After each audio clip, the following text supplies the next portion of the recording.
ये क्या हो रहा है? ऑडिट डाटा का ओपनिंग बैलेंस मैच ही नहीं हो रहा। एक एक लेजर मैन्युअली चेक कर रहा हूँ।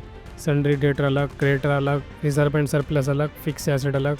इतना टाइम लग रहा है। 24-25 कभी फाइनलाइज ही नहीं होगा।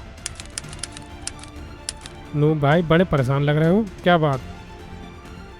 प्रो भाई, ऑडिट हुए डाटा से ओपनिंग बैलेंस मैच कर रहा हूँ। Single single entry manually match करनी पड़ रही है। पूरा दिन हो गया, फिर भी ओपनिंग में डिफरेंस आ रहा है। कोई सॉल्यूशन दो ना प्रो भाई। क्या नू भाई, 2026 में भी आप ओपनिंग बैलेंस मैन्युअली मैच कर रहे हो? पहले का एक्सएमएल फीचर ट्राई क्यों नहीं करते? ऑडिट हुए डाटा के क्लोजिंग बैलेंस को डायरेक्टली इंपोर्ट कर सकते हो एक्सएमएल के थ्रू। क्या ऑडिट डाटा का क्लोजिंग बैलेंस ऐसे इंपोर्ट हो सकता है? मैं नहीं मान। प्लीज प्रो भाई, मेरी हेल्प करो ना। अरे नू भाई, तो टेंशन क्यों ले रहा हूं? मैं तुम्हें एक्सएमएल से इंपोर्ट करना सिखाता हूँ ना। सो गाइस, क्या आप भी एक अकाउंटेंट हो? सो आपको तो पता ही होगा ऑडिटेड डाटा से मैन्युअली ओपनिंग बैलेंस मैच करना कितना पेनफुल टास्क है। सो पहले मैं भी अपना ओपनिंग बैलेंस मैन्युअली मैच करता था, उसमें बहुत दिक्कत आती। मतलब फिक्स एसेट में लाना, कोई प्रोविजन डाला वो मैच करना, एक्सपेंस कोई पेबल दिखा दिया वो उसको मैच करना, टीडीएस का कोई रिसीवेबल है या बहुत सारी एंट्रीज होती हैं, वो बताइए कितना पेनफुल टास्क होता है। सो रिसेंटली मेरे को एक ट्रिक पता चली है जिससे आप अपने ऑडिटेड डाटा का क्लोजिंग बैलेंस डायरेक्टली इंपोर्ट कर सकते हो अपने जो करंट की कंपनी चल रही होगी। सो उसके बारे में डिस्कस करते हैं इस वीडियो में। अपना जो कंपनी का ऑडिट होता है तो उसके लिए डाटा में सीए को अगस्त में भेजना पड़ता है, क्योंकि सितंबर में ऑडिट होता है, तो फिर वो 2-3 महीने बाद डाटा आता है सीए का। सो इस ड्यूरेशन में जो हम वर्क करते हैं, सो अपना ऑडिट डाटा और ये हम वर्क करते हैं वो अलग अलग हो जाता है। फिर हमें जो ऑडिट डाटा आता है सी के पास से अक्टूबर या नवंबर में, सो उसका जो हम करंटली वर्क कर रहे हैं जिस कंपनी में, उससे ओपनिंग मैच करना पड़ता है। So let get started. So भाई जी, मेरा ऑडिट होगा, सीए का डाटा आ गया 24-25 का। उसको मैं ओपन कर लेता हूँ, ठीक है। डेमो सीए मैंने 1450 दिया, ठीक है। देन ये मेरा जो करंट कंपनी चल रही है उसका डाटा भी जिसमें हम काम करते हैं, ठीक है। तो ये इसको मैं ओपन कर देता हूँ एज इट इज। ये 24-25 का आ गया, यहाँ देखा भी देगा 24-25। अब मैं इसको आपको इसका भी डिस्प्ले ट्रायल बैलेंस, अब जैसे इसमें लोन लायबिलिटी दिखा देता हूँ मैं, अनसिक्योर्ड लोन दिखा, डायरेक्ट लोन दिखा देता हूँ आपको, ठीक है। तो इसमें एक चीज़ दिखाना थी मुझे आपको, जैसे यहाँ पर नेम आ रहा है अपना दिलीप कुमार लोन, पंकज कुमार लोन, और इसमें अपना आ रहा है display trial balance, loan liability, unsecured loan, direct loan. अब देखो यहाँ पर दोनों के नाम चेंज है। सीए का डाटा मैंने थोड़ा सा चेंज करा तो मेरा यहाँ पर दिलीप कुमार, जैसे मैंने यहाँ पर इस वाले जो करंट वर्किंग कंपनी है, जैसे यहाँ पर हमने लोन लिख रखा है इसके आगे, लेजर के आगे, यहाँ पर इसने हटा दिया। अब मैं एक चीज़ करके दिखाता हूँ आपको, जैसे यहाँ पर दिलीप दिलीप कुमार है ना, तो इसको मैं as it is name alter कर देता हूँ मैं। यहाँ से मैं इसको लोन हटा देता हूँ।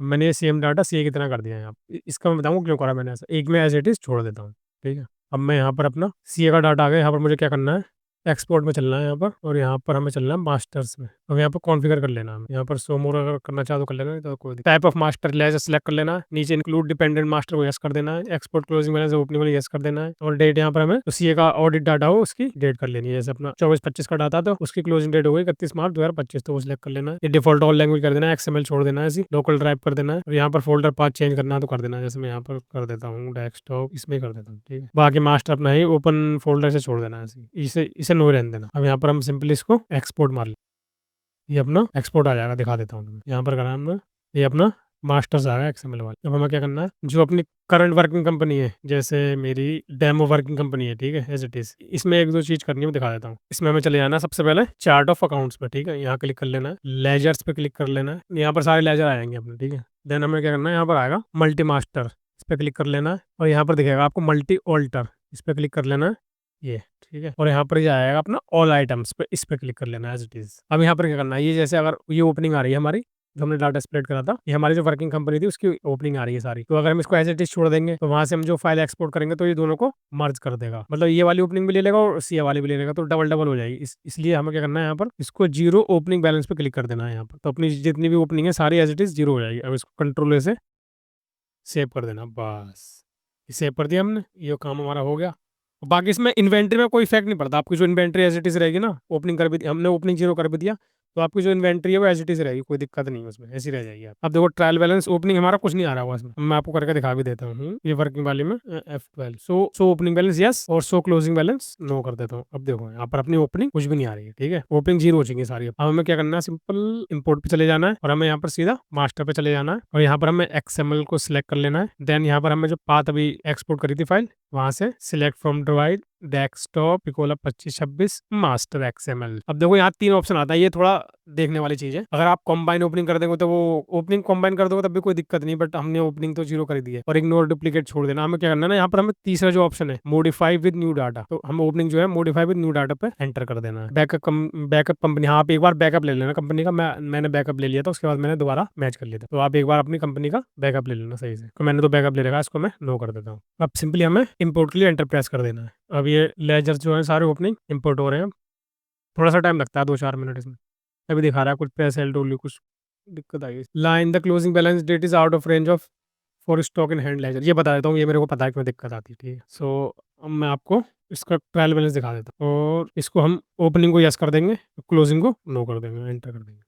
अब देखो हमारा डिफरेंस कितना आ रहा है, डिफरेंस इन ओपनिंग 62,03,242। अब यहाँ पर डिफरेंस इसलिए आता है, मैं बताता हूँ। अब यहाँ पर जो हमारा क्लोजिंग स्टॉक है, ये वाला क्लोजिंग स्टॉक में दिक्कत आती है 62,03,242, तो हमें यहाँ पर इतना ओपनिंग डालना पड़ेगा। अब मैं इसको ओपनिंग दिखा, यहाँ पर देखो अपना ओपनिंग नहीं आ रहा कुछ भी, तो मैं सिंपली यहाँ करना क्लिक, और यहाँ पर 1 अप्रैल 2025 को हमें इतना इतना स्टॉक डाल देना, 62,03,242।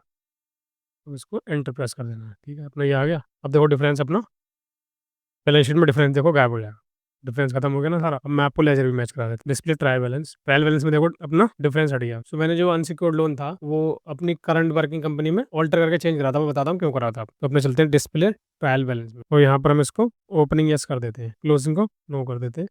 अब यहाँ पर लोन लाइबिलिटीज में आ जाते हैं, ये अनसिक्योर्ड लोन आ गया। अभी आ गया अपना डायरेक्टर लोन, ये मैं दिखाना चाह रहा था आप, जैसे जैसे ये आ गया, ठीक है। और ये वाला अपना आ गया सीए का डाटा 24-25 का।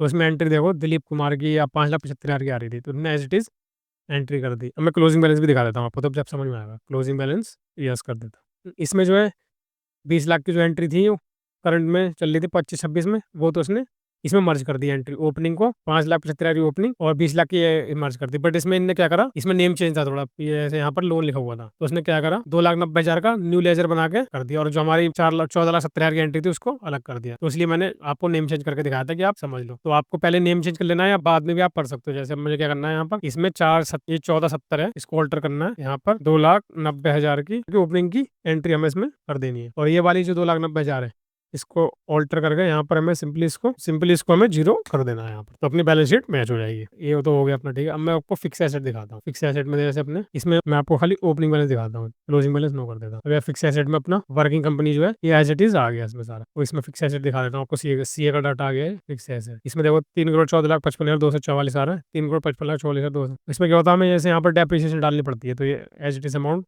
चेंज हो जाता है। 2,23,000 का था, 2,11,000 हो गया। अब मैं इसमें 1 बाय 1 मैनुअली करता तो बड़ी दिक्कत आती है, मतलब मिसमैच हो जाता है, कभी कभी बैलेंस शीट मिलने में दिक्कत डिफरेंस रहता है।